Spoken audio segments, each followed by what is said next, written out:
Olá, pessoal. Como estão vocês? Como estão os estudos, a leitura? Sim, a leitura e principalmente o entusiasmo e a motivação para a gente mudar o rumo da educação no país, assim como eu, assim como o professor Ricardo Santos de Avi, assim como vocês e muitos outros professores no Brasil inteiro que eu sei lutam por uma educação de qualidade. Eu sou Rosângela Trajano e hoje eu venho com mais uma aula, uma videoaula, aliás, sobre os artigos do professor Ricardo Santos Davi, né, para nós fazermos reflexões. O artigo de hoje é de uma enorme reflexão, fazermos os nossos comentários, ler alguns trechos do artigo e que vocês possam ouvir e assistir essa live com todo o cuidado do mundo, com carinho, porque elas são produzidas, as nossas lives são produzidas com muito cuidado e especialmente para os educadores. Então, o artigo que eu trago hoje do professor Ricardo Santos Davi, o professor Ricardo Santos Davi, eu preciso apresentá-lo, ele é especialista e doutor em educação. Então, é uma grande autoridade naquilo que fala, né? Eu sou mestra em literatura e escritora e trabalho há mais de 22 anos com a educação. Também sei alguma coisa sobre a nossa educação brasileira. O artigo que eu escolhi hoje para gente fazer uma análise, uma reflexão, é muito interessante porque ele fala sobre a mulher. Ele aborda o tema da mulher, a mulher desde o século XX até o século XXI, até a idade contemporânea, até os dias atuais, né? Então, nós vamos fazer uma passagem por esse período. O título do artigo que eu vou ler agora para vocês é Dona de Casa ou Dona de Si? Uma pergunta, né? Dona de Casa ou Dona de Si?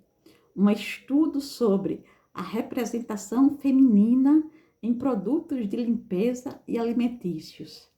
Antes de entrar no artigo em si, eu quero dizer, fazer uma citação, né, dizer uma frase da minha filósofa francesa, política, escritora predileta, a querida Simone de Beauvoir, que disse: ninguém nasce mulher, torna-se mulher. E que vocês possam se tornar mulheres, homens e mulheres, que vocês possam se tornar mulheres a partir da leitura, da reflexão desse artigo do professor Ricardo Santos Davi e a partir das minhas palavras. Eu também vou trazer pequenos trechos de um ensaio que eu escrevi sobre o patriarcado, né? O patriarcado no Brasil, nas pequenas cidades. Então, eu vou fazer uma ponte do ensaio do professor Ricardo Santos Davi com esse meu, com um artigo do professor Ricardo Santos Davi, com esse meu ensaio sobre o patriarcado, que eu acho que tem tudo a ver, porque os dois falam sobre as lutas das mulheres para serem reconhecidas no mercado de trabalho, na família, na academia universitária, a mulher que sempre lutou, né, pelos seus direitos, pela igualdade de direitos, os movimentos feministas que estão todos os dias cada vez mais fortes.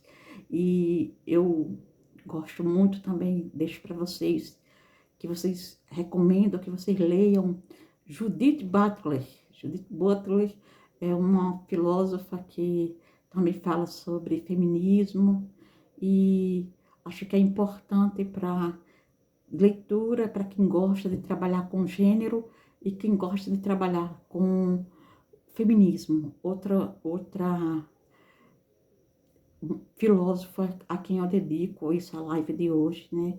E que eu quero fazer uma live sobre ela aqui que eu peço para o professor Ricardo Santos Davi fazer um artigo sobre a grande filósofa Hannah Arendt, né, que falou sobre o totalitarismo, problema do mal, né, uma grande filósofa nossa, né, que da história da filosofia, que marcou a filosofia feminina.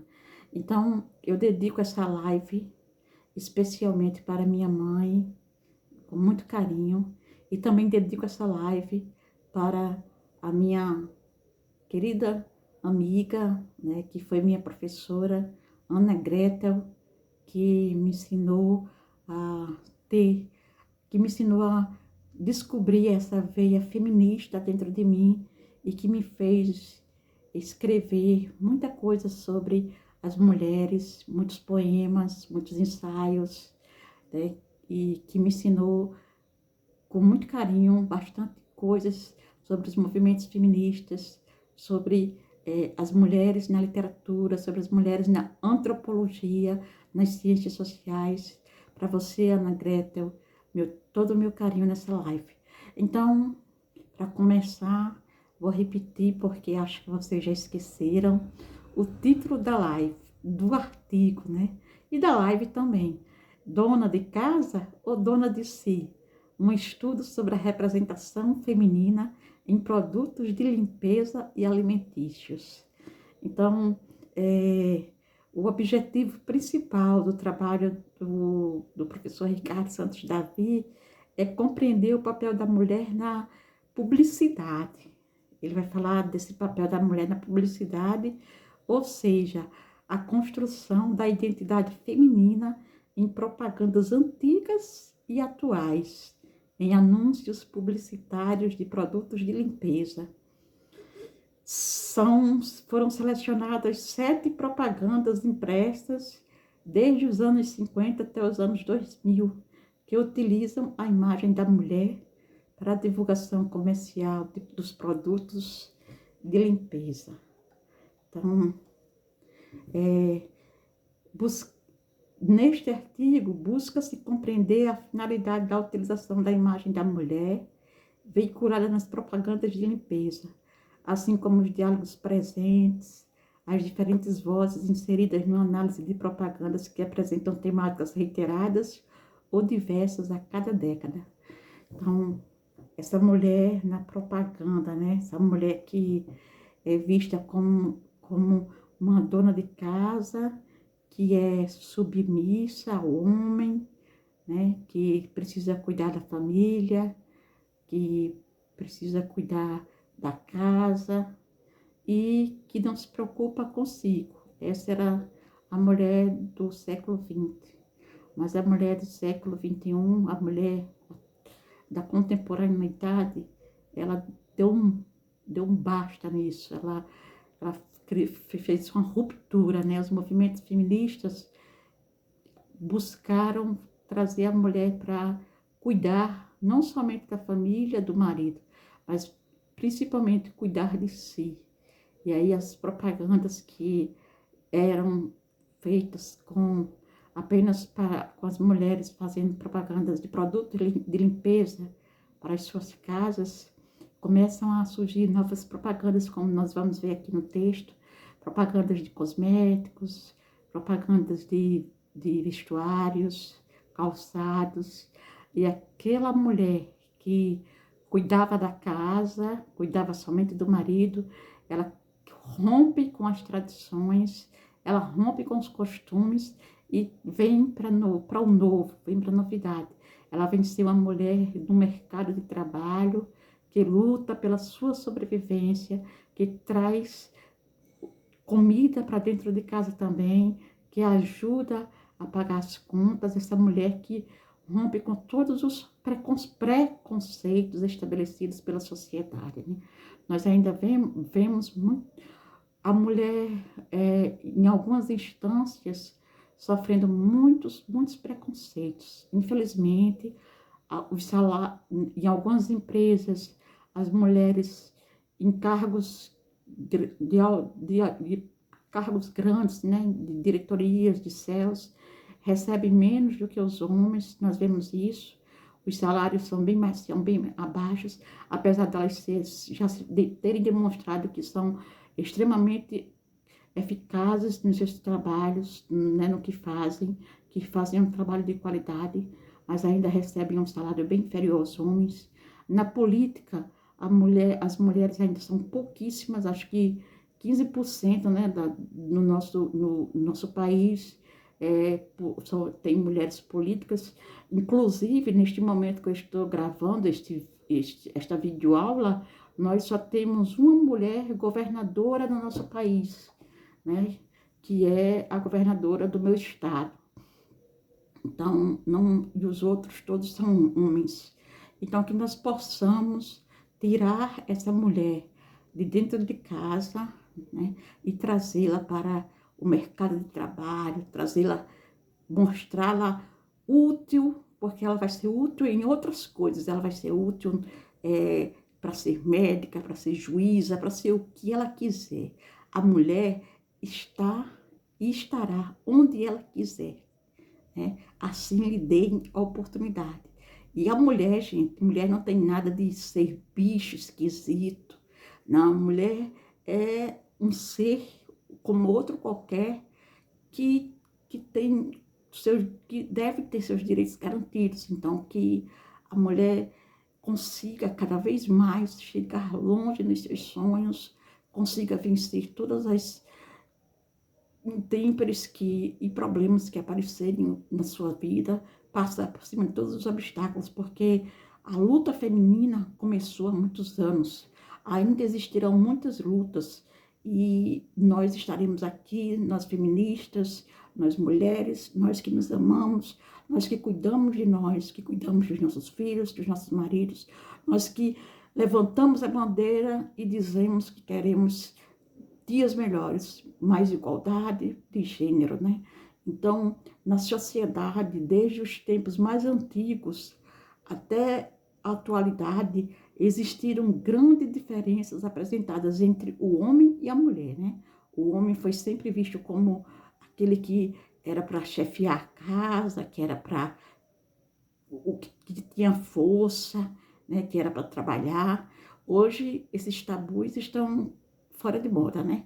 Hoje uma mulher sozinha cuida de uma casa, cuida de 5, 6, 7 filhos, mantém uma casa, as mães solos, né? Meus parabéns para as mães solos. Conheço muitas mães solos que devem estar me assistindo neste momento. São mulheres guerreiras, mulheres que trabalham, que estudam, né? E que ainda à noite chegam em casa cansadas e vão contar histórias para os seus filhos, vão cuidar das crianças. Essas mulheres são guerreiras, né? Então, apesar dessas diferenças que sempre foram colocadas entre os homens e as mulheres, que os homens são mais fortes, né? E as mulheres mais frágeis. Mulher não tem nada de frágil, mulher é forte, mulher é guerreira. A minha mãe é uma mulher guerreira, é uma mulher corajosa, enfrenta todo o leão, enfrenta todo o dragão que aparecer na frente dela. E todas nós somos assim. Nós viemos para vencer na vida, iguais os homens, não tem diferença, né? A única diferença é no né? Na questão de ser, na questão biológica, homens e mulheres, que antes era sexo, né? O sexo é homem ou mulher. Hoje não, hoje é gênero, para saber se o biológico da pessoa, né? A questão biológica, né? Então, saiu a palavra sexo e entrou a palavra gênero. Gênero feminino ou gênero masculino? Mulher ou homem? Então, como o termo sexo era utilizado para distinguir o homem da mulher, mas com o passar do tempo, essa atribuição foi dada ao gênero, que tem como função tratar a identidade atribuída a uma pessoa de acordo com seu caráter biológico, né? Sendo o gênero feminino para a mulher e o gênero masculino para o homem. Então, hoje não se diz mais qual sexo, mas qual gênero, né? Lembrar aos que estão vindo aqui, que ainda não sabem isso. Então, com o passar do tempo, a figura feminina ganhou espaço e foi se modificando pouco a pouco, né? A mulher a partir dos anos 50, iniciaram-se os primeiros movimentos feministas, com a mulher entrando no mercado de trabalho.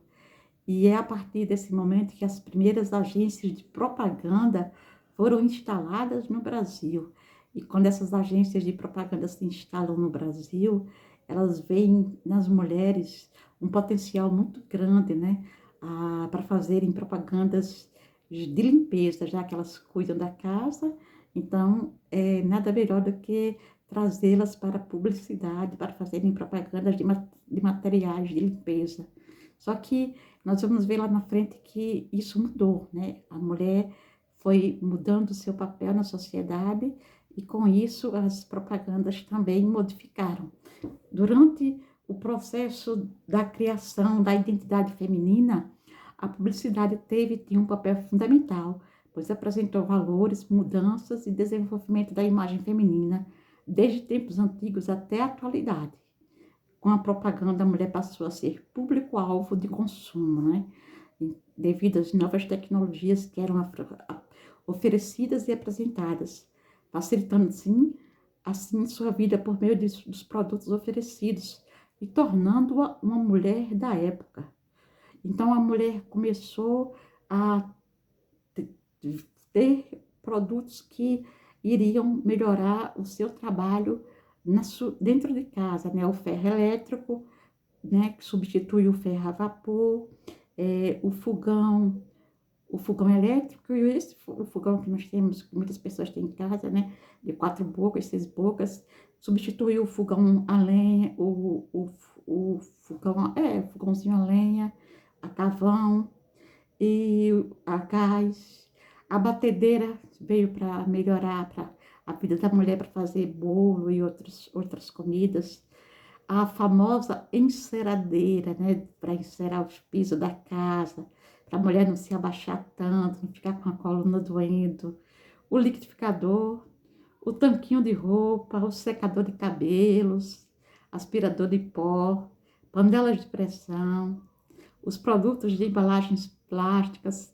Muita gente tem ciúme dos seus produtos de embalagens plásticas. Eu conheço gente que não empresta suas embalagens para ninguém, porque tem mulher que diz que quando empresta, leva um pedaço de bolo na minha vasilha plástica, ela sabe que nunca mais vai voltar para casa, porque a pessoa que levou não vai trazer, ou por esquecimento, ou por ter achado aquela vasilha tão bonitinha, né, e quer ficar com ela.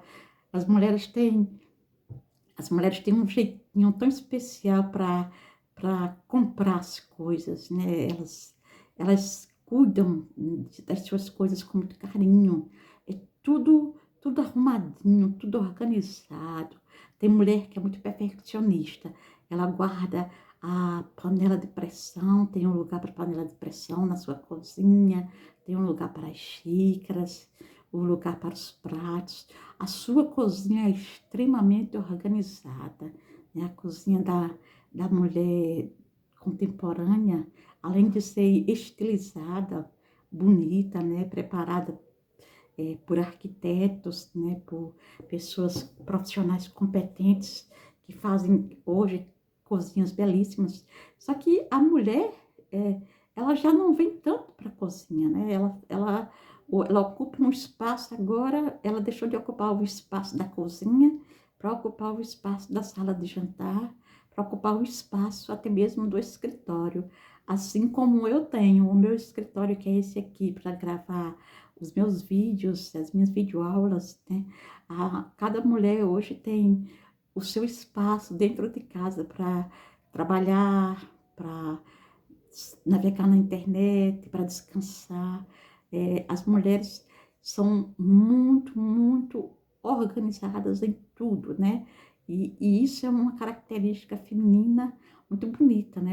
Já os homens, eles costumam ser, não digo todos, mas a maioria desorganizados, colocam uma coisa aqui, já esquece onde colocou, tira a roupa, vem com de toalha do banheiro, joga em cima da cama, deixa ali. E antigamente cabia a mulher, né, a fazer o prato de comida do marido, né, o marido. Eu conheço homens machistas, né, que deveriam levar uma extrema vaia, porque isso é machismo, não existe mais, que não sabem fazer o seu próprio prato de comida. Ele só se alimenta quando a mulher faz o seu prato de comida. Eu acho isso extremamente feio. Eu não acho isso uma coisa bonita, isso é machismo, né? Isso vem do patriarcado nosso, está enraizado na nossa sociedade. Se vê muito nas cidades pequenas do interior do Brasil e também das grandes cidades, né? O marido chega em casa, toma banho, deixa a toalha em cima da cama, a roupa, os sapatos pelo chão, tudo largado como se a mulher fosse sua escrava. E isso não é mais, não cabe mais à mulher. A mulher fazer, né? A mulher hoje ela precisa se preocupar em cuidar de si, né? Cuidar da sua saúde, para envelhecer saudável, para se tornar uma vovó jovem. E se não quiser nem se casar e nem ter filhos, ter esse direito também. Eu, por exemplo, escolhi, né, não me casar, escolhi não ter filhos, escolhi seguir a minha carreira profissional, minha vida acadêmica, e sou extremamente feliz. Juro para vocês que sou extremamente feliz. Não sinto nenhuma falta de uma família, não sinto falta de um casamento feliz, porque compartilhar a vida a dois eu acho muito difícil, mas eu sou uma mulher feminista, eu amo ser mulher, né? E todos os dias eu nasço mais uma vez mulher. Então, com a propaganda, a mulher passou a ser público-alvo de consumo, né?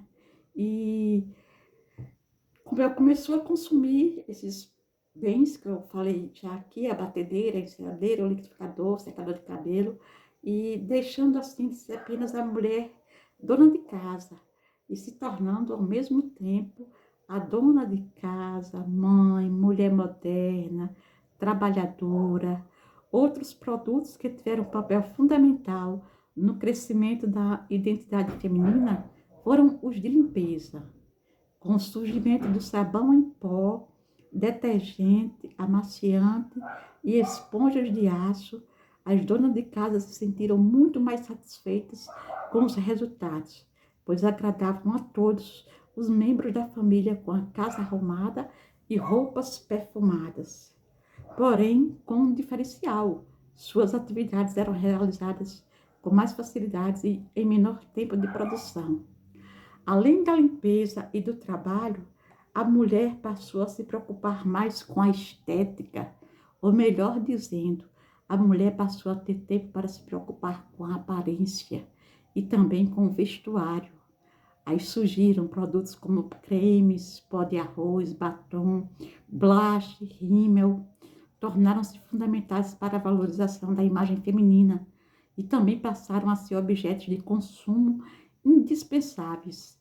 Todos esses tipos de produtos foram inseridos no cotidiano feminino por meio da publicidade, pois as propagandas buscavam mostrar tudo o que as mulheres desejavam, o que faltava em sua vida, e por meio do poder de persuasão atingiam o público com grande facilidade. Qual a mulher que não quer usar um batom do Boticário, um batom da Natura, né? Qual a mulher que não quer estar cheirosa, perfumada, com um hidratante bom, né? Com um perfume francês?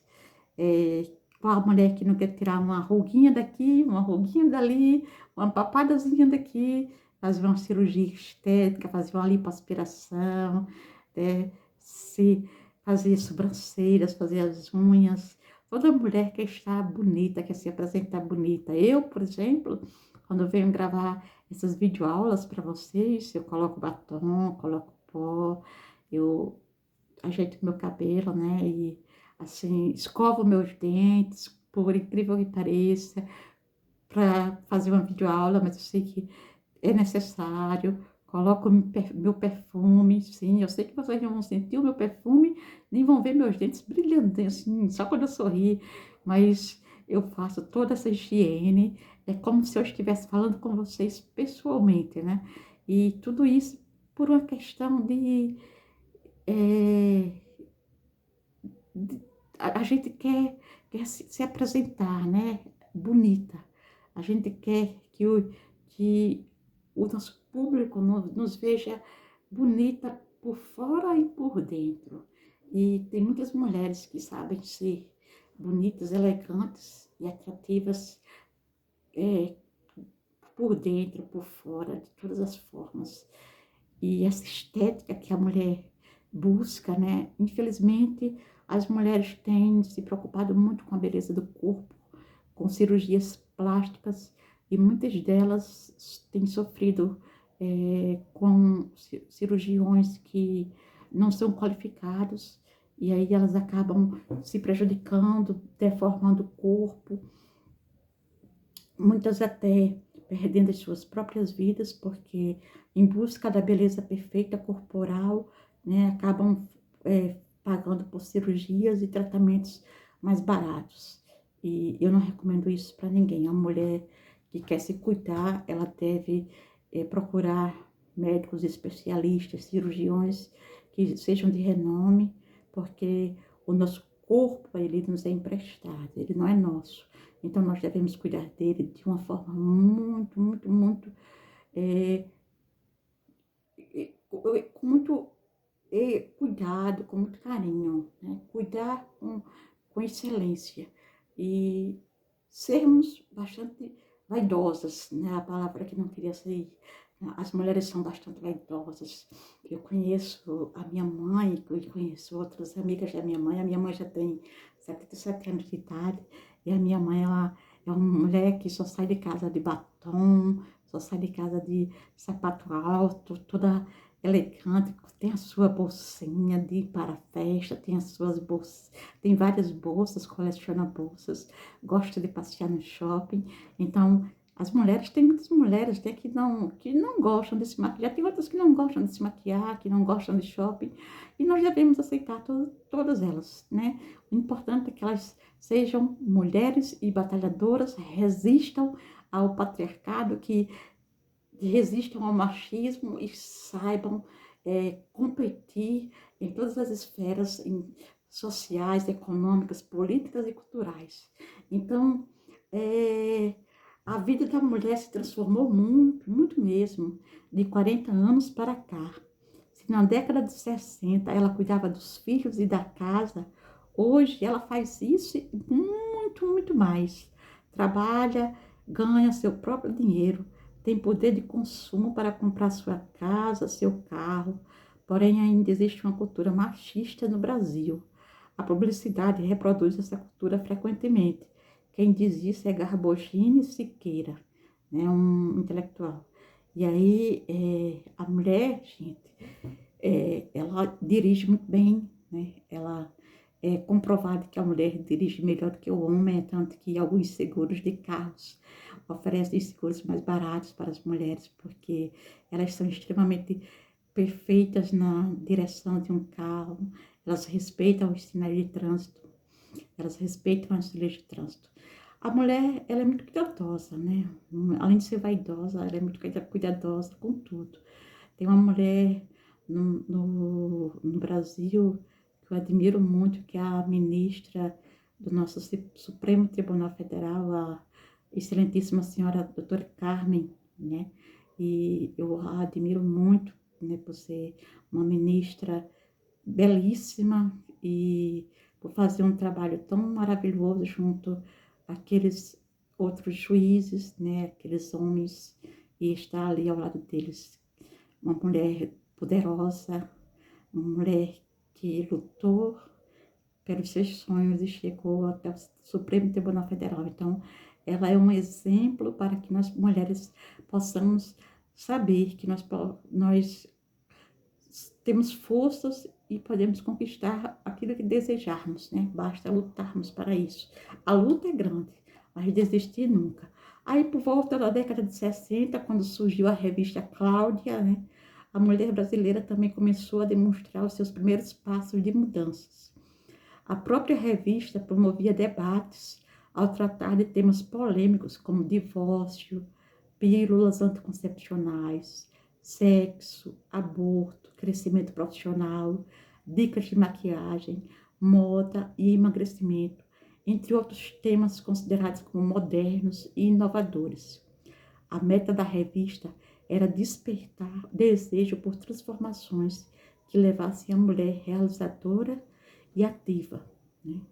Então, a revista Cláudia, ela fez essa revolução na década de 60 na vida das mulheres brasileiras, né? E aí ela trouxe todos esses temas que são ainda polêmicos, principalmente o tema do aborto, né? As feministas lutando pela questão do aborto. Nós estamos apreciando neste momento a Suprema Corte dos Estados Unidos voltando 50 anos no tempo, né, e proibindo o aborto nos Estados Unidos. E eu não sei, não quero entrar nessa discussão, mas eu não sei se isso é bom para a mulher, se isso é ruim, porque eu acho que o aborto é uma questão de saúde pública, então fica aí um problema a ser discutido, né, pelas mulheres e pela justiça, né, de cada país. Então, porém, muitas vezes os artigos destas publicações da revista Cláudia, eles eram escritos por homens, né? E já que as mulheres ainda não estavam inseridas no mercado de trabalho, por isso os temas abordados eram quase sempre machistas ou voltados para a felicidade conjugal. Então, o homem que escrevia sobre divórcio, ele puxava sempre o divórcio para si, né? Para que ele ficasse como a vítima. O homem que escrevia sobre pílulas anticoncepcionais, ele também, ele se colocava no papel do poderoso, né? A revista Cláudia, então tinha isso. Então, as revistas femininas dos anos 50 e 60 expressavam pontos de vista masculinos sobre como as mulheres deveriam agir. As publicações femininas brasileiras abordavam o amor entre os casais e as obrigações das mulheres para manter o casamento. Que bom que isso já não existe mais, né? Que bom que hoje a mulher, quando não quiser ficar num casamento, ela sai de casa ou manda o marido embora. Infelizmente, nós estamos com um crescimento dos crimes de feminicídio no Brasil. É muito triste isso, né? É o machismo, é o homem, alguns homens querendo que as mulheres fiquem com eles, sejam obrigadas a ficarem num casamento onde elas já não se sentem mais felizes. Os homens, alguns homens se acham donos das suas companheiras, né? Donos das mães dos seus filhos, quando na verdade elas são apenas, tão somente companheiras e não suas donas, não suas escravas. Então elas ficam até quando elas quiserem. Elas não são obrigadas a ficar num casamento sofrendo, chorando, tristonhas, desanimadas, né? E muitas vezes sofrendo violências físicas e psicológicas, né? Sendo maltratadas, violentadas de todas as formas, né? Então, que a mulher, ela possa sair do casamento sem se sentir mal, que ela possa sair do casamento que não está mais bom para ela, como os homens saem, né? De uma forma saudável, sorrindo, se sentindo bem, né? Começando uma nova vida. E que os homens saibam que eles não são donos de ninguém, né? Principalmente das suas companheiras. Elas são livres para ficarem onde elas quiserem, como eu já disse. Então, vejam, nós vamos citar algumas frases daquela época dos anos 50 e 60 que foram escritas em artigos da revista Cláudia, né? E aí, acho que eu só vou citar uma, para vocês verem o machismo como era, né? Nos artigos. A mulher deve estar ciente de que dificilmente um homem pode perdoar uma mulher por não ter resistido às experiências pré-nupciais, mostrando que era perfeita e única, exatamente como ele a idealizara. Então, um dos escritos na revista Cláudia no ano de 1962. Então, ainda assim, a busca pela liberdade, desenvolvimento profissional e intelectual também começou por meio de movimentos feministas do mundo ocidental. A partir desse momento, as mulheres emanciparam-se e conquistaram maior liberdade de decisão, maior espaço, passaram a se preocupar mais com a aparência e com o bem-estar de si próprias, sem deixar de lado seus afazeres e deveres. Assim, construiu-se aos poucos a imagem dessa mulher mais independente e retratada na publicidade. Só um pouquinho que eu vou tomar água, gente.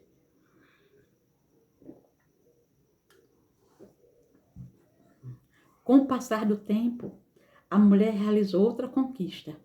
Passou a ser símbolo representativo de marketing, trabalhando em propagandas e anúncios. As propagandas muitas vezes construíram a imagem feminina como uma mulher, esposa, mãe, dona de casa, doméstica e trabalhadora, pois passou a ter o direito de trabalhar e obter seu próprio salário, ou com a imagem da mulher jovem, solteira e bela, que não era apenas considerada como um padrão de beleza, e também como ícone importante que cativava grande parte do olhar masculino. As empresas começaram a focar no papel que a mulher tinha na sociedade e a investir em publicidade que se adequasse e encaixasse ao seu perfil. Os anúncios enfatizavam essa função como benéfica e como uma conquista feminina, pois mostravam a imagem de uma mulher feliz ao manusear um eletrodoméstico ou um produto de limpeza. Em outro, exibiam a mulher perfeita ao utilizar o cosmético proposto pela propaganda, configurando a imagem de uma mulher independente e mais feminina. Aí nós vamos falar um pouco aqui sobre reflexões sobre gênero do discurso na perspectiva bakhtiniana. Bakhtin, que eu gosto tanto, um teórico da linguística, né? Então, Mikhail Bakhtin, né? Grande teórico. Recomendo a todas as pessoas que estudam literatura e linguística. E vamos ver aqui que reflexões sobre gêneros de discurso são essas que Mikhail Bakhtin traz para a gente. Então, segundo Mikhail Bakhtin, abre aspas, ele diz: cada enunciado particular é individual, mas cada campo de utilização da língua elabora seus tipos relativamente estáveis de enunciados, os quais denominamos gêneros do discurso. Fecha aspas. Nesse contexto, os gêneros do discurso são infinitos, pois a variedade da atividade humana é inesgotável e cada esfera dessa atividade comporta um repertório de gêneros do discurso que vai diferenciando-se e ampliando-se à medida que a própria esfera se desenvolve e fica mais complexa. As propagandas de produtos de limpeza, na maioria das vezes, colocou a mulher como público-alvo principal. Sua participação era e ainda é de grande importância para esse tipo de publicidade, pois é a responsável pelas tarefas de limpeza e de manutenção da casa, e que ainda está em grande proporção a cargo delas, tornando assim um símbolo de representação para esse tipo de mercado e comércio. Mesmo na atualidade, em que em alguns casos as despesas e as tarefas domiciliares são divididas entre o marido e a esposa, a mulher ainda é considerada fundamental e até mesmo insubstituível para lavar, passar, cozinhar e pela sua organização. Como eu disse, a mulher é extremamente organizada, né? Durante muito tempo, a mulher passou a ser objeto de posse do homem. Não é mais. Hoje a mulher é livre, ela fica até o dia que ela quiser, ela não é mais escrava de seu ninguém. Ela é livre para voar, ela é como um pássaro voando pelos céus que ela vai pintar nas suas aquarelas. E que essa mulher ela possa pintar muitas aquarelas bonitas, coloridas na sua vida, que ela possa chegar onde ninguém chegou, né? Que em postos de trabalhos de altos níveis, né? Nas academias universitárias. Eu tenho uma amiga muito especial, que eu mando um beijo para ela. Se um dia ela vier a ouvir e assistir essa live, que ela saiba o quanto eu admiro a ex-reitora da nossa Universidade Federal, né, a professora Ângela Paiva, uma grande mulher que veio de uma cidade pequena, da zona rural, e conseguiu se tornar uma doutora em educação, e logo depois conseguiu se tornar a primeira reitora de uma universidade do Nordeste, né? Então, foi um grande feito da professora Ângela Paiva, uma grande mulher que ainda hoje brilha na academia universitária. E assim como a professora Ângela Paiva, que veio da zona rural, muitas mulheres que eu conheço que vieram da zona rural com muitas dificuldades, os pais trabalhando na agricultura, elas ajudando a mãe em casa, mas que estudaram e conseguiram se tornar advogadas, juízas, médicas, professoras, conheço muitas, muitas mesmo. Então, quando alguma mulher quebrava esses dogmas, né, é, dogmas de cuidar da casa, de cuidar do marido, cuidar dos filhos, quando elas eram submissas aos maridos e aos filhos, quando elas quebram esses dogmas, elas são marginalizadas, discriminadas e vítimas de preconceitos. Desde a infância, as mulheres elas são preparadas para o casamento, aprendendo muito cedo a cozinhar, costurar, limpar e a ser uma boa esposa. A mãe é responsável por ensinar e moldar suas filhas de acordo com os padrões exigidos e instituídos, além de vigiá-las para manter a virgindade, que na época era considerada como um status da noiva. Aqui eu abro um parênteses para dizer que o Ricardo Santos Davi fala da virgindade da época, né? Da época dos anos 50 e 60. Mas eu conheço lugares, bairros da minha cidade, zona urbana, em que ainda se fala na virgindade da mulher, na moça, né? Na moça de família. E quando a moça de família se perde entre aspas, com um homem, ela vai achar dificuldade para conquistar um marido e um esposo, para constituir uma família, porque ela perdeu a sua virgindade quando era jovem demais. E nos bairros da minha cidade, em alguns bairros de periferia, ainda se tem esse tabu, né? Se tem essa coisa da virgindade. É meio difícil, estranho para os dias atuais, mas ainda existe, né? Conheço uma garotinha que foi minha aluna, que ela já é uma mulher, já está com 19 anos, e que foi um escândalo na família dela quando souberam que ela tinha perdido a virgindade com 16 anos com o seu namoradinho, né? E hoje ela está namorando com outro rapaz, mas a família não enxerga com bons olhos aquilo que ela fez há 2 anos. Então, essa coisa da virgindade não é daquela época, não, Ricardo. Eu lamento te dizer, mas ainda é dessa época nossa que nós estamos vivendo. E não somente nas zonas rurais, mas nas zonas urbanas, em muitos bairros de periferias, em muitas comunidades. As famílias ainda se preocupam com a virgindade das suas filhas, né? E as moças, as mulheres, ainda são educadas para serem submissas aos seus maridos. Eu conheço muitas que são assim. Infelizmente, essa é a nossa realidade brasileira. Então, ele diz aqui no seu artigo que era esse o tipo de perfil feminino retratado na publicidade da década de 50. A imagem apresentada era a figura feminina que se dedicava apenas aos cuidados da casa e família, que não tinha muitas vaidades com a aparência física, pois estava focada apenas nos membros familiares. Também digo que ainda existem muitas mulheres que, infelizmente, cuidam apenas da casa e da família e esquecem de cuidar dos seus corpos, esquecem de cuidar de si. Conheço muitas que são assim.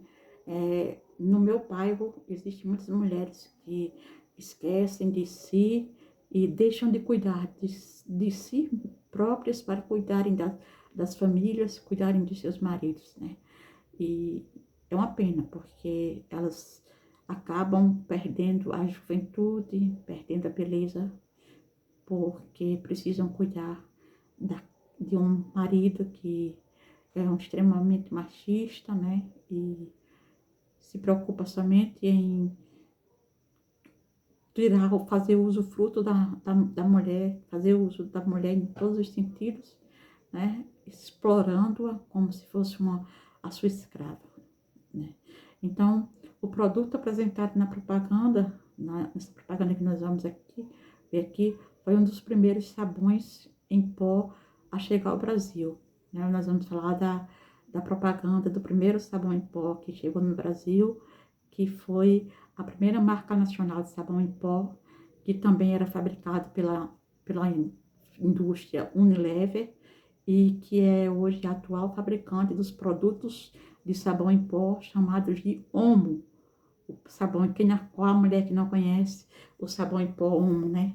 Segundo a empresa Unilever, as iniciais do sabão em pó Omo significa Old Mother ou conhecido como Velha Mãe Coruja, termo utilizado para representar e assimilar as qualidades do animal ao zelo e ao carinho maternal. A ave chegou a ser utilizada como símbolo de representação do produto, a coruja, na verdade, né?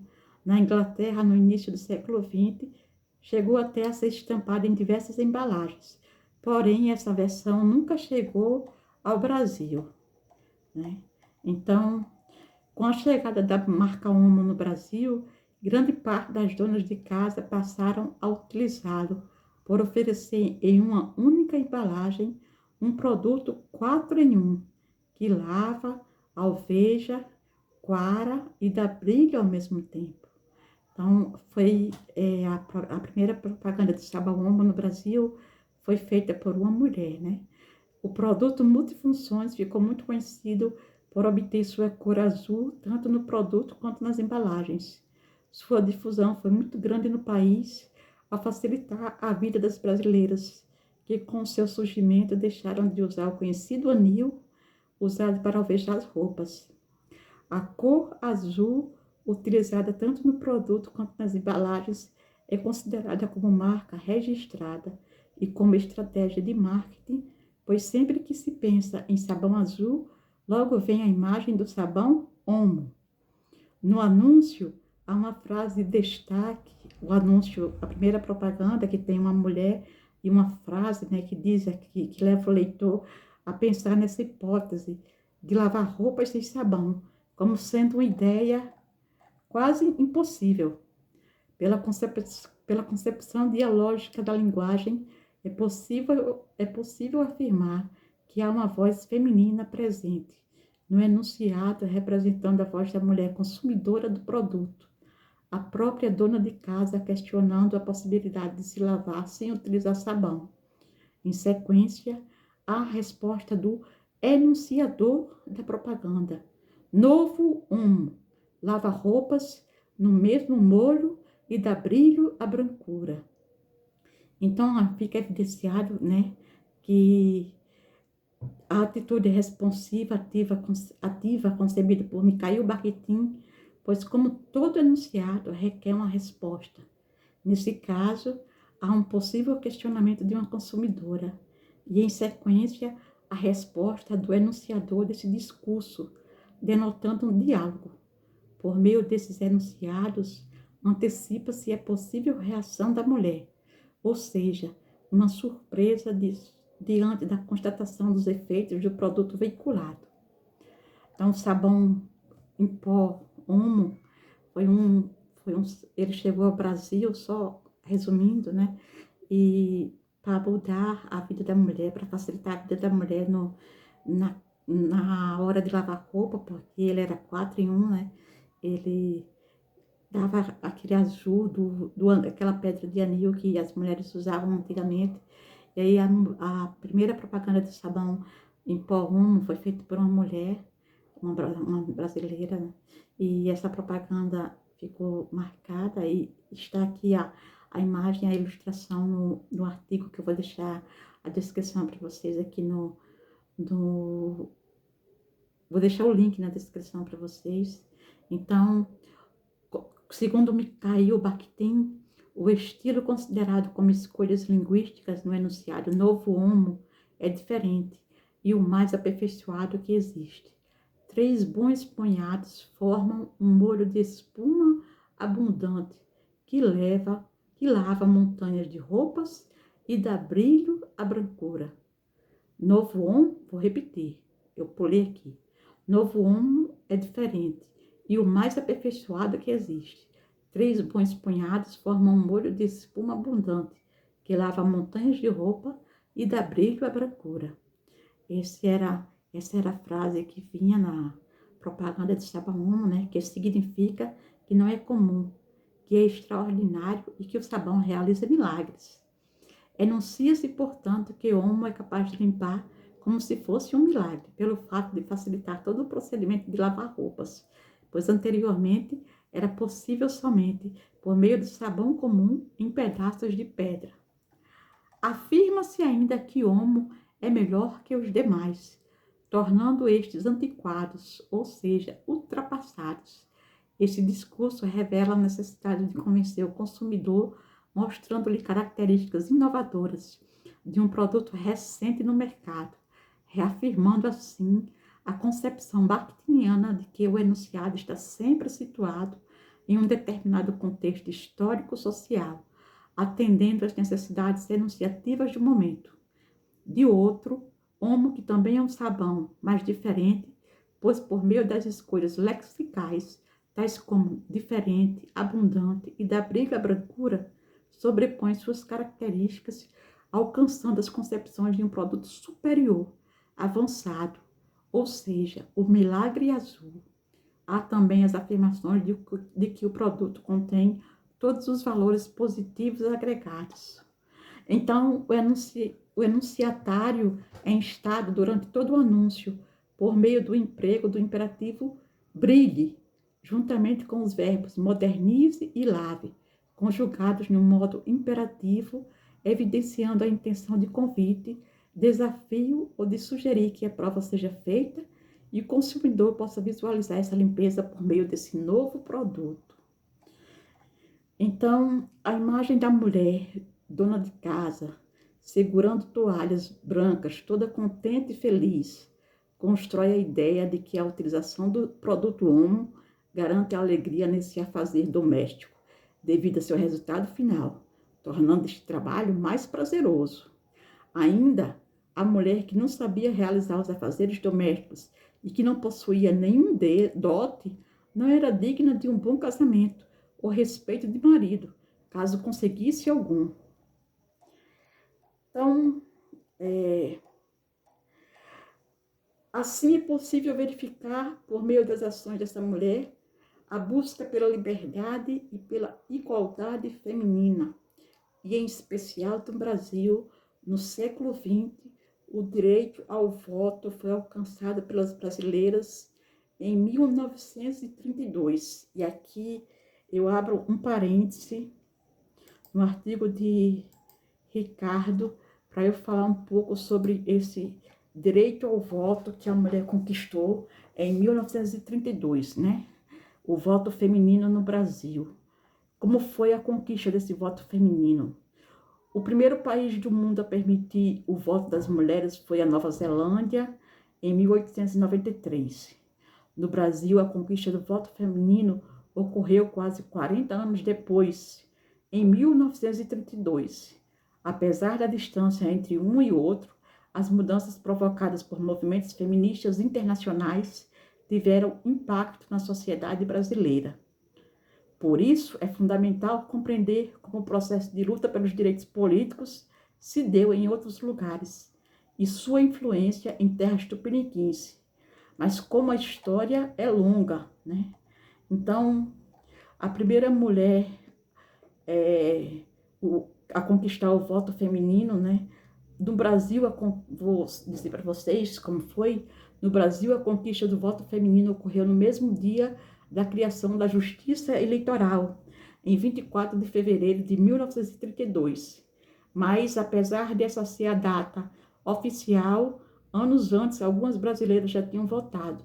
Inclusive, uma mulher foi eleita prefeita, porém o voto delas não valeu de nada. Por que isso aconteceu?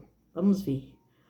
No ano de 1927, no estado do Rio Grande do Norte, entrou em vigor uma lei estadual que dava às pessoas o direito de votar, independente do sexo ou gênero, como preferir. Respaldada nesta lei, a professora Celina Guimarães Viana, repito, Celina Guimarães Viana, solicitou sua inclusão como eleitora naquele ano. Outras mulheres seguiram os seus passos e votaram na eleição de novembro de 1928, porém seus votos foram anulados pelo Senado Federal sob a justificativa de que era preciso uma lei especial para a votação feminina. No mesmo ano em que esse episódio ocorreu, a cidadã Luísa Alzira Teixeira Soriano, também do Rio Grande do Norte, foi eleita prefeita de Lages com mais de 60% dos votos.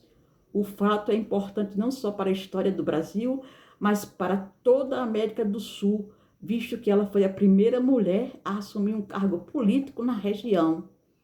O mandato de Alzira foi curto, pois em decorrência da Revolução de 1930, ela precisou abandonar o cargo um ano depois.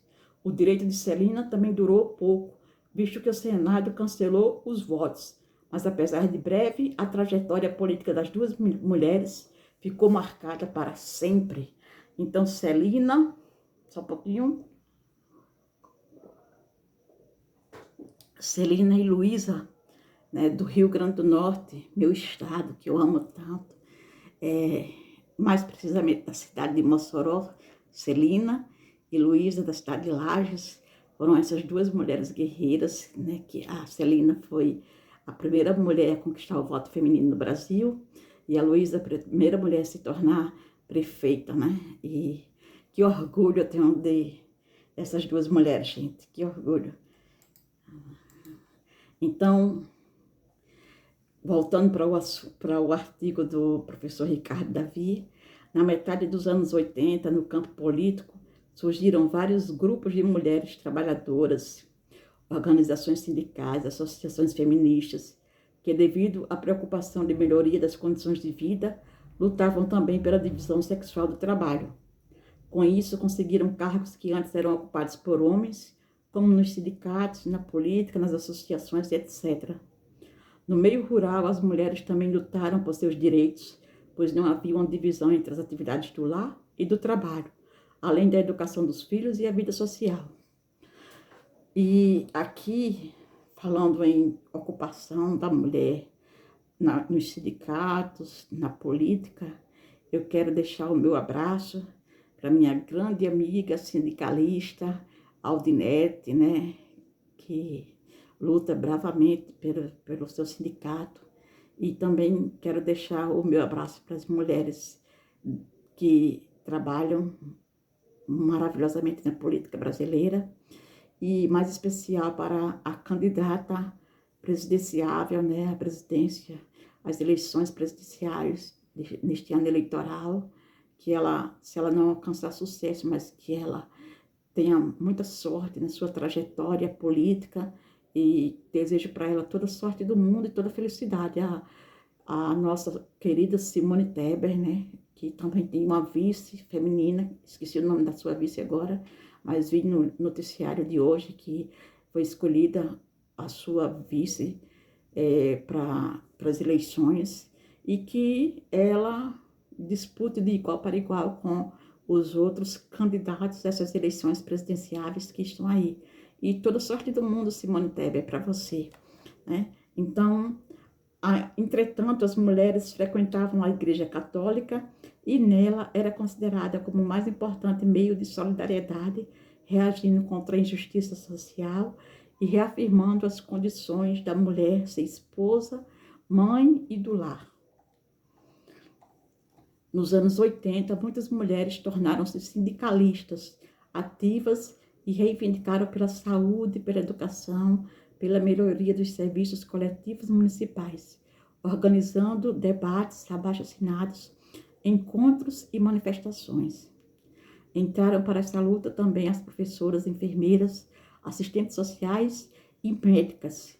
Devido a esses movimentos, nos anos 80, começou-se a reformular a visão que se tinha da mulher por meio de discussões sobre as modificações culturais e jurídicas. Já as mulheres da zona urbana começaram as reivindicações a partir dos anos 60, participando de vários movimentos existentes, como, por exemplo, em 1968, do Movimento Nacional contra a Carestia, e em 1970, do Movimento de Luta por Creches. E em 1975, criaram os grupos feministas e os centros de mulheres. Nesses grupos, questionavam sobre os papéis das mulheres em seus lares, mas nem sempre tratavam da discriminação no mercado de trabalho. As mulheres tiveram papéis importantes para a redemocratização de códigos jurídicos e leis mais coerentes em relação à vida econômica e social.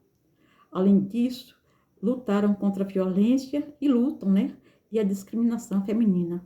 Surgiu também o grupo chamado Movimentos de Mulheres Trabalhadoras, em que se evidenciava a vontade de cuidar dos dois mundos, do trabalho e do lar. Essas trabalhadoras acreditavam que havia necessidade de reformular o conceito de feminilidade e, consequentemente, o da masculinidade, combatendo o machismo. Aí aqui eu gostaria de abrir um parêntese, já que está falando sobre esse combate ao machismo, para ler para vocês uns trechinhos do meu pequeno ensaio intitulado O Patriarcado nas Pequenas Cidades do Nordeste Brasileiros. Estamos no século XXI, mas ainda é muito comum encontrar mulheres submetidas a homens nas pequenas cidades do Nordeste brasileiro, principalmente nas regiões com menos acesso a serviços públicos. O patriarcado nada mais é do que essa estrutura social que define a submissão como a postura que a mulher deve ter em sua relação com o homem, ou seja, ele dita as regras de como a mulher deve se comportar. Para muitas mulheres de luta, essa submissão imposta é uma ofensa por agredir violentamente os seus direitos. O patriarcado é um bicho de 7 cabeças. Nenhum conceito consegue explicar completamente porque ele ainda existe, mas ele está vivo e aparece todos os dias nas estatísticas de feminicídios, distribuição desigual de propriedades, dificuldades de acesso de mulheres às profissões. Pelo exposto acima, dá para perceber o quanto essa mulher nordestina ainda anda sem voz.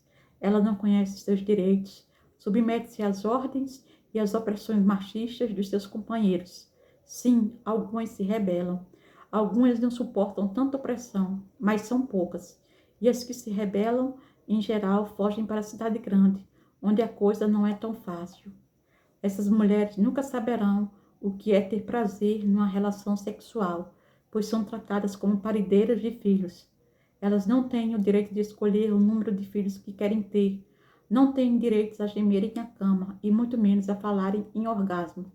Não, os seus direitos são podados desde a infância, quando o irmão mais velho é o que as pastora, entre aspas, na ida e volta da escola.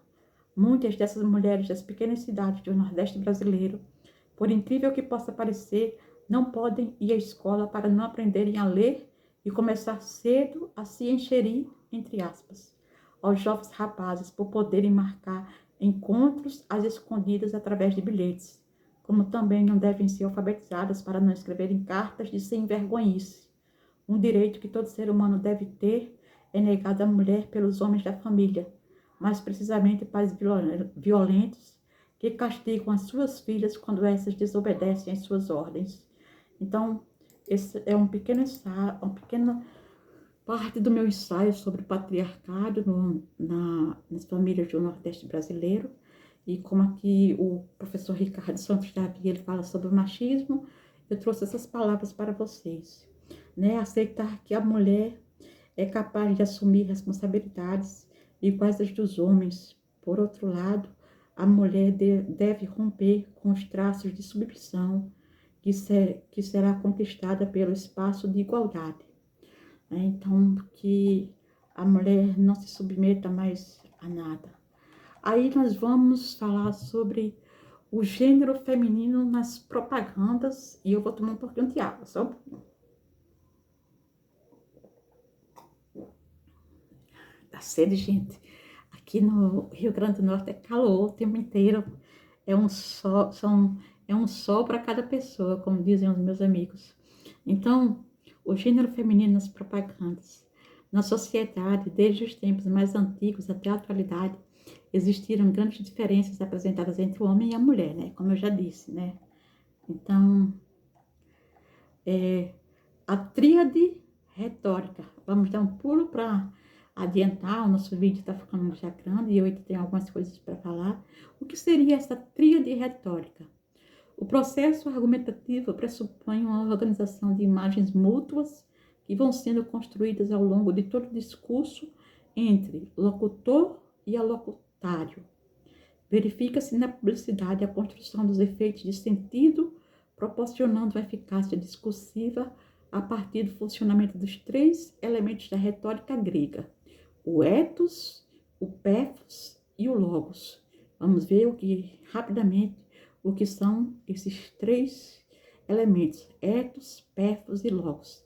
Ethos é o caráter que o orador deve assumir para inspirar confiança no auditório, pois seja quais forem seus argumentos lógicos, eles não obtêm sem essa confiança. O ethos visa a influência afetiva, pretendida e exercida pelo locutor sobre o alocutário, com a finalidade de nele exercitar afetos suaves, visando obter a benevolência. Dessa forma, ele deve preencher as mínimas condições de credibilidade, mostrar-se sensato e sincero e simpático também. Ethos é um termo ético-moral, a imagem que o orador deve ter diante do auditório, mesmo que não seja a verdadeira. O ethos será o caráter psicológico e não moral que o orador deve assumir. Já o pathos, segundo Oliver Rebull, abre aspas, é o conjunto de emoções, paixões e sentimentos que o orador deve suscitar no auditório com seu discurso, fecha aspas. E o logos tem visibilidade das referidas propagandas, indicada pelo argumento dos verbos: aproveite, participe, incentive e acesse. A palavra procura mostrar imparcialidade, mas durante todo o percurso demonstra o contrário. E assim, para obter o assentimento do auditório, utiliza estratégias para persuadir, apelando para a razão em toda sua dimensão de palavra pensada. A propaganda publicitária, por exemplo, que remete a um contexto atual, ao qual a imagem feminina era algo quase inatingível, difícil de ser alcançado, justificando o oferecimento oportunidades. Hoje, talvez com um novo panorama histórico, as instituições da indústria e marketing abordam outros interesses para despertar e persuadir o público-alvo, que antes era menos valorizado, talvez pelo simples machismo da sociedade. Aí a gente vai para mostrar algumas peças publicitárias que eu vou selecionar duas e vou deixar as outras para vocês lerem.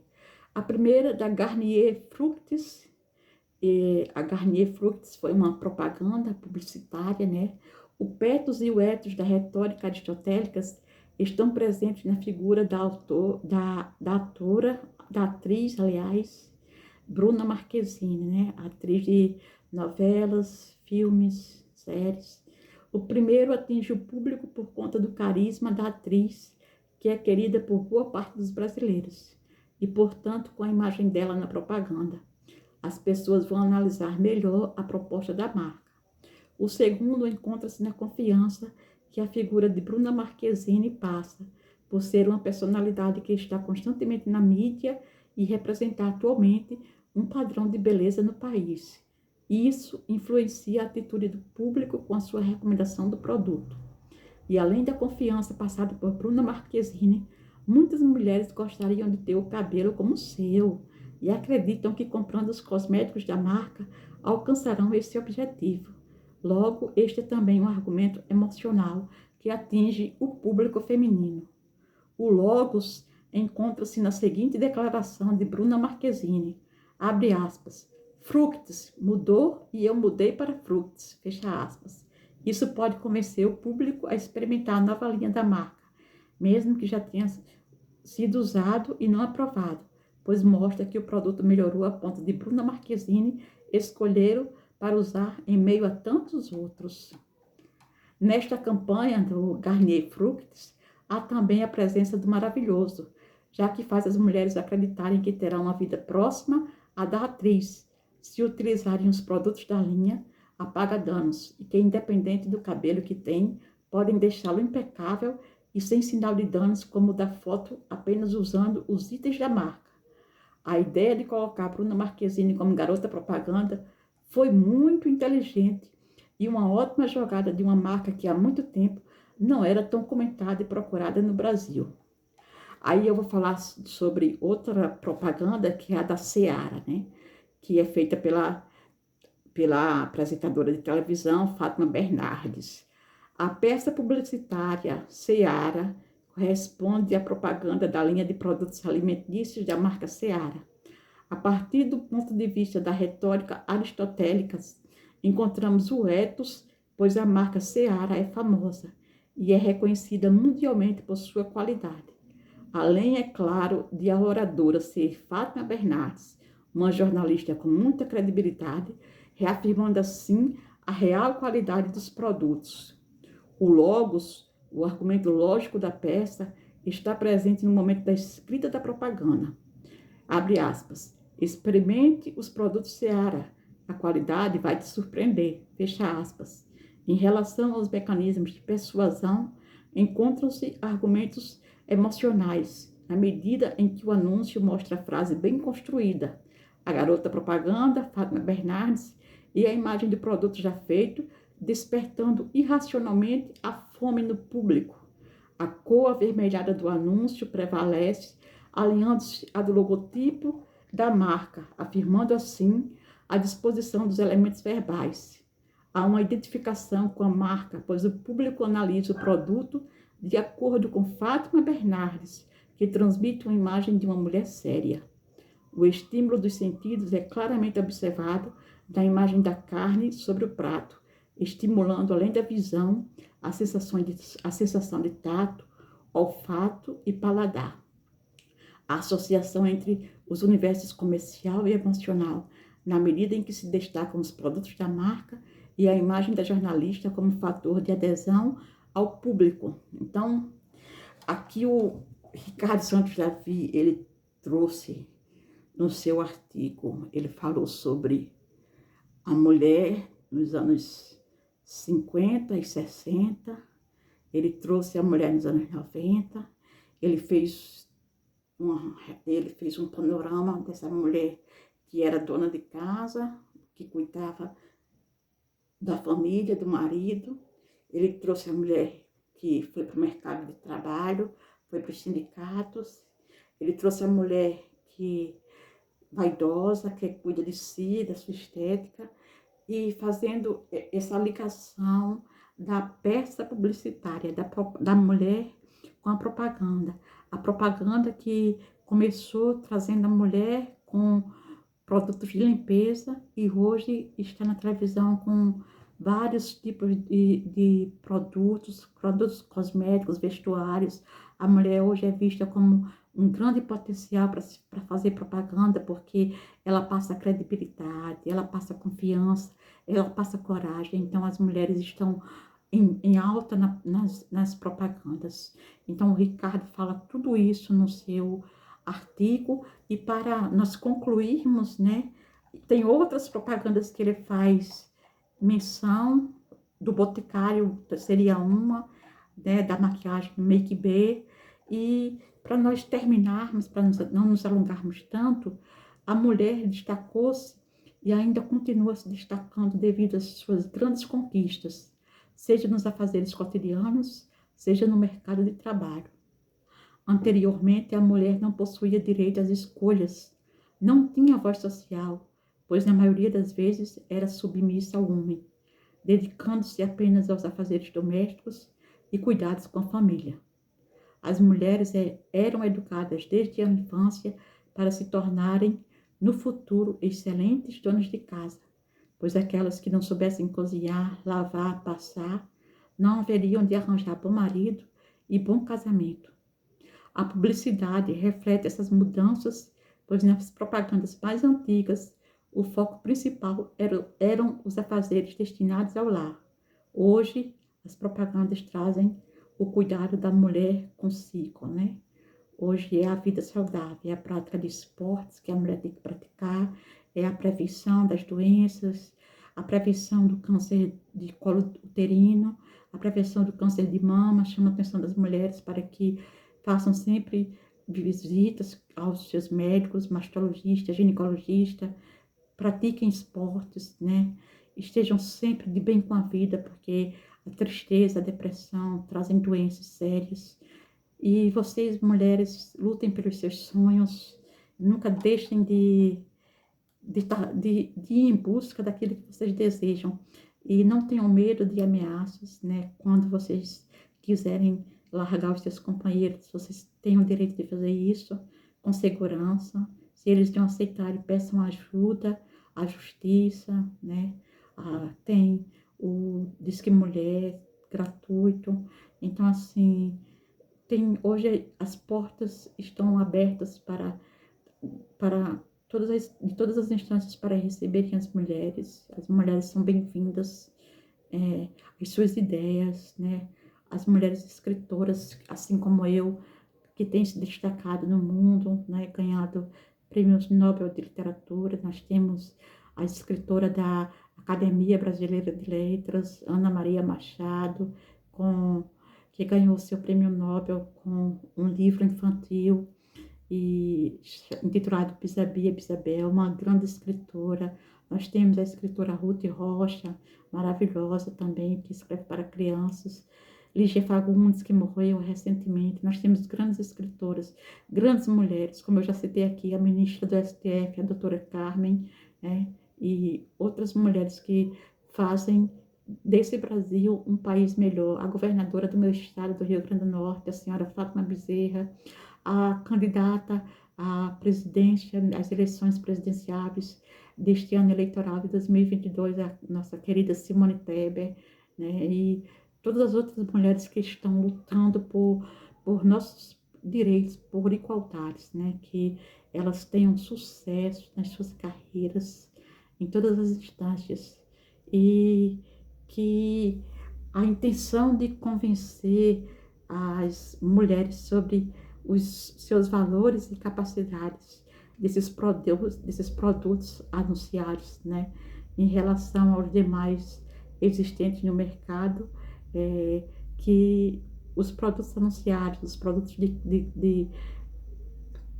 para maquiagem, para fazer alguma comida, os produtos que elas anunciam, que elas fazem propagandas, né, para o cabelo, esses produtos anunciados, eles estão no mercado desde então e têm feito muito sucesso, né, porque são mulheres que transmitem, como eu já disse, credibilidade. Então, a partir das propagandas da década de 90, as mulheres são retratadas como batalhadoras por seus ideais, exercendo diferentes funções no trabalho, que antes somente eram feitas por homens.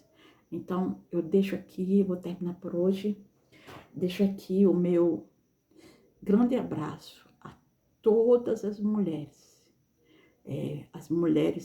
do meu país, do meu Brasil querido, aquelas que acordam cedinho principalmente, acordam ainda de madrugada para pegarem um ônibus lotado e sofrem assédio sexual com alguns homens, né, se aproximando delas e cada vez mais as tocando sem que elas aceitem, né?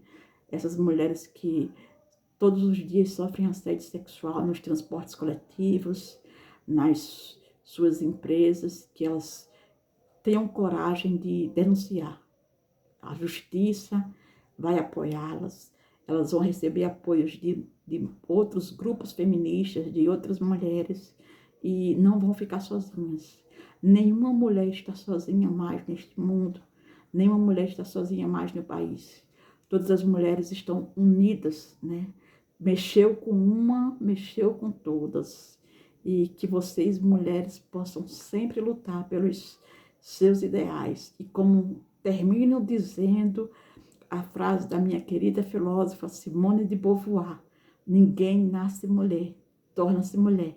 Que vocês possam ler Simone de Beauvoir, Judith Butler, Hannah Arendt e tantas outras mulheres, porque a nossa literatura feminina está recheada de textos maravilhosos e elas estão aí mostrando que elas sabem escrever, que elas sabem fazer comícios, política, que elas sabem governar, que elas sabem lutar por tudo aquilo que elas desejam. Vamos acabar com o machismo e acabar com o patriarcado. Vamos todos nos tornar mulheres lindas e maravilhosas, corajosas. Então, gente, eu fico por aqui. Grande beijo. Assistam esse vídeo e digam o que acharam e como vocês se sentem mulheres, como vocês se tornam mulheres todos os dias. Fiquem com a paz do Senhor Jesus Cristo. Até mais. Nós voltamos com outras vídeos aulas do professor Ricardo Santos Davi, que é um maravilhoso educador e que eu tanto admiro. Beijos, beijos, beijos. Até mais, até mais, até mais.